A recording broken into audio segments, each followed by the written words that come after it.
Hello everyone, welcome to AYT college of education. आज हम लोग डीएलएड सेकेंड सेमेस्टर का 5th पेपर सामाजिक अध्ययन पढ़ने जा रहे हैं। सामाजिक अध्ययन में हम लोग मौर्य काल के 2 सम्राटों को पढ़ चुके हैं, चंद्रगुप्त मौर्य और बिंदुसार को। आज हम लोग जो है पढ़ने जा रहे हैं सम्राट अशोक के संबंध में पढ़ने जा रहे हैं। तो सम्राट अशोक जो कि किसके पुत्र थे?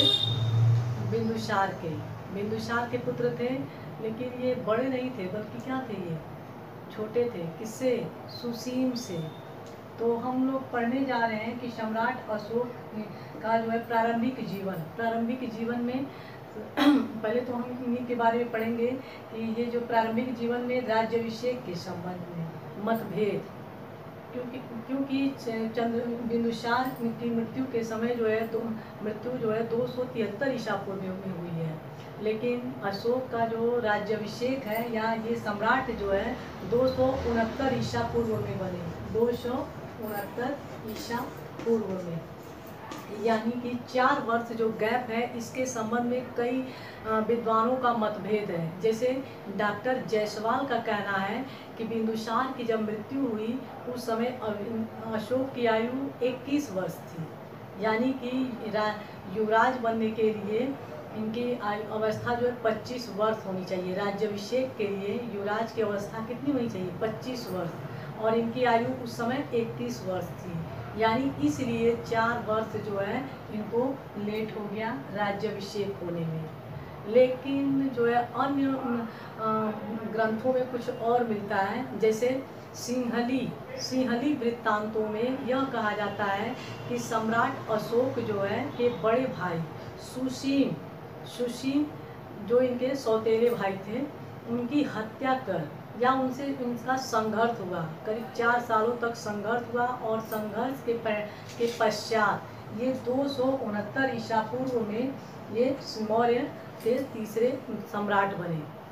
तो ऐसे ही जो है एक और मत मिलता है बौद्ध ग्रंथों के अनुसार। बौद्ध ग्रंथों में तो इन्हें अत्यधिक क्रूर बताया गया है कि ये जो है अपने 99 भाइयों की हत्या करके जो है तब ये सिंहासन पर बैठे, और इस वजह से जो है इनको 4 साल जो है लेट हो गया युवराज बनने में, सम्राट बनने में। तो ये भी कहा जाता है कि क्योंकि बाद में अशोक ने बौद्ध धर्म अपना लिया, तो बौद्ध वृत्तांतों से ऐसा भी माना जाता है कि ये सही नहीं है कि इन्होंने 99 भाइयों की हत्या करके जो है सम्राट बने होंगे। हो सकता है कि इसलिए बताया गया हो कि इनको अत्यधिक क्रूर बताया गया है, कि बाद में जो है बौद्ध धर्म अपनाने के बाद इनके में बहुत अत्यधिक परिवर्तित हो गए, तो इसलिए भी बताया गया होगा। तो चलिए हम आगे पढ़ते हैं। उपाधि। प्रारंभिक जीवन में इनको जो है कुछ उपाधियां, जब सिंहासन पे बैठे ये सम्राट बने तो उपाधि धारण की, और ये जो है देवानाम यानी देवताओं के प्रिय, और दूसरा एक उपाधि इनको प्राप्त हुआ प्रियदर्शी। तो दोनों आप लोग नाम याद कर लीजिएगा, ये दोनों जो है अशोक के ही उपनाम है, देवानाम प्रियम या और दूसरा जो है प्रियदर्शी। क्योंकि अक्सर ये प्रश्न आ जाता है कि प्रियदर्शी जो है किस मौर्य सम्राट का नाम था, तो याद कर लीजिएगा प्रियदर्शी जो है किसका नाम था? अशोक का। और पुराणों में भी इनका एक नाम बताया गया है, अशोक वर्धन। पुराणों में भी इनका नाम बताया गया, क्या? अशोक वर्धन। इस तरह से इन्होंने जो है सिंहासन पर बैठने, जब सिंहासन पर ये बैठे मौर्य सम्राट के, जब मौर्य सम्राट बने, ये मौर्य वंश के 3य सम्राट बने, तो ये जो है अपनी उपाधि विभूषित स्वयं से धारण की। कौन कौन? प्रियदर्शी और देवानाम प्रियम। ठीक है, तो इसको याद कर लीजिएगा। चलिए आगे हम देखते हैं इनकी विजयों के बारे में। इनके विजयों से पहले हम इनके बारे में जान लेते हैं इनके वैवाहिक जीवन के संबंध में। इनकी 5 रानियों का वर्णन मिलता है। इनकी 5 रानियां थीं। तो इस सबसे इनकी प्रिय रानी जो थी वो देवी थी, और देवी के ही जो पुत्र और पुत्री का नाम, पुत्र का नाम महेंद्र और पुत्री का नाम संघमित्रा था। अशोक की किस रानी की? देवी। जो अशोक की जो पत्नी थी देवी, उन्हीं के पुत्र का नाम महेंद्र था, और पुत्री का नाम संघमित्रा था। और दूसरी इनकी रानी, एक रानी थी वो पद्मावती थी, दूसरी रानी पद्मावती, उन्हीं के पुत्र थे कुणाल। और भी इनकी पत्नियां थीं कारुबाकी और दत्त, तो उनके बारे में बहुत ज़्यादा नहीं बताना है, इन्हीं दोनों पत्नियों के बारे में और इनके पुत्र के बारे में बताना है। चलिए अब आगे चलते हैं। हम लोग अशोक की विजयों के बारे में पढ़ेंगे। अशोक की जो विजय हैं, सबसे पहले हम इनके कश्मीर विजय के बारे में पढ़ेंगे। कश्मीर विजय जो कि कल्हड़ द्वारा रचित ग्रंथ राज तरंगिणी में इसके बारे में वर्णन मिलता है। तो कश्मीर विजय। फिर दूसरा इनका सबसे प्रसिद्ध विजय जो है, जो कि पूरी एक इनके जीवन का अगर कहा जाए तो टर्निंग पॉइंट था, ये कलिंग विजय। कलिंग विजय, कलिंग जो है ये युद्ध कब हुआ था? 261 ईसा पूर्व में, 261 ईसा पूर्व में, 261 ईसा पूर्व में। और कलिंग वर्तमान में कहाँ है? उड़ीसा में।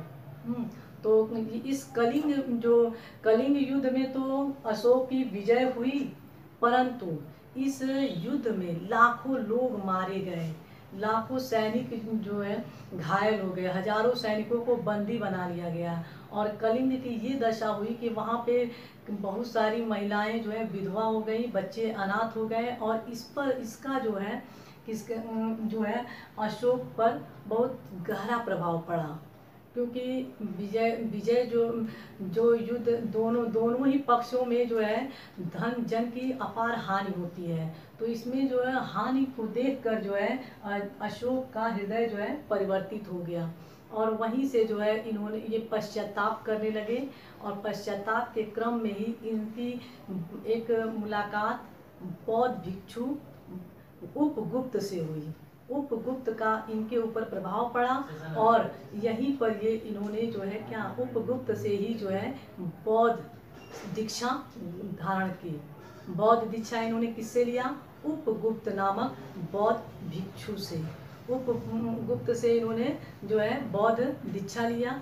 और कब ये उसके पश्चात जो है इन्होंने जो है जो ये कलिंग का जो युद्ध है, इनके ऊपर जो है इसका क्या क्या प्रभाव पड़ा, इसको भी हम देख लेते हैं। तो पहला इन्होंने तय निश्चित किया कि युद्ध न करने का निश्चय। दूसरा प्रभाव, राज्य विस्तार की नीति को इन्होंने समाप्त कर दिया। तीसरा, प्रजा की कल्याणकारी कार्यों में लग गए। चौथा, बौद्ध धर्म को अपना लिया और बौद्ध प्रचार प्रसार में लग गए, क्योंकि इसका उदाहरण देखने को मिलता है। अपने पुत्र और पुत्री को इन्होंने कहाँ भेजा? श्रीलंका में। किसको? महेंद्र और संघमित्रा को इन्होंने बौद्ध धर्म के प्रचार प्रसार के लिए श्रीलंका भेजा। तो ये जो है बौद्ध धर्म के प्रचार प्रसार में लग गए। और अगला जो है, क्योंकि इनके दादा ने जैन धर्म को अपनाया था, चंद्रगुप्त ने अंत समय में जैन धर्म को अपनाया था, जबकि ये कलिंग युद्ध के पश्चात जो है बौद्ध धर्म को अपना लिया अशोक ने। और स्तूपों का इन्होंने निर्माण कराया। और ये जो है ये इन्हीं के शासनकाल में जो है तृतीय बौद्ध संगीति भी हुई थी। तृतीय बौद्ध संगीति किसके शासनकाल में हुई थी? अशोक के शासनकाल में। अशोक का धम्म, प्रजा के कल्याण एवं भलाई के लिए जो नियम एवं सिद्धांत बनाए गए उसी को अशोक का धम्म कहा गया। इसमें मौलिक तत्व 8 हैं। शुद्ध आचरण एवं नैतिक जीवन के लिए मौलिक तत्व ही वास्तविक धम्म कहा गया। और अशोक ने 8 मौलिक तत्व बताए हैं, जिसमें कि अत्यधिक कल्याण, अल्प पाप, दान, दया, सत्यवादिता, पवित्रता, मृदुता एवं साधुता। इसी तरह इन्होंने जो है प्रजा की कल्याण के लिए शिलालेख बुधवाए कि हमारे जो पीढ़ी है, आधुनिक आने वाली जो वंशज होंगे वो कभी भी युद्ध न करें, इसीलिए शिलालेख और अभिलेख जो है बुधवाए। तो अभिलेख है वो 3 प्रकार के पाए गए। पहला शिलालेख, स्तंभ लेख और गुहा लेख, जो कि ये अशोक के जो है 14 शिलालेख प्राप्त हुए हैं। 14 शिलालेख।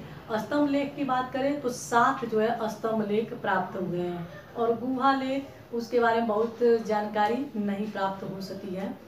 फिर ये जो है अशोक के बाद जो है इनके जो उत्तराधिकारी हैं चौथी पीढ़ी में, तो उनके सम्राट नहीं बन पाए, बल्कि इनके पौत्र जो चौथे सम्राट के रूप में है, सम्राट अशोक के पौत्र दशरथ जो है, इनकी मृत्यु, अशोक की मृत्यु जो है 232 ईसा पूर्व में हुई। उसके बाद जो है मौर्य सम्राट बने दशरथ। यानी दशरथ कौन था? अशोक के पौत्र, अशोक के नाती। उनके पुत्र जो है सम्राट नहीं बन पाए, क्योंकि महेंद्र जो है प्रचार प्रसार में लग गए, और कुणाल जो है षड्यंत्र के तहत कुणाल को अंधा कर दिया गया। तो इसलिए जो है इनके जो चौथे जो मौर्य सम्राट बने, वो कौन बना? अशोक के नाती दशरथ। कब?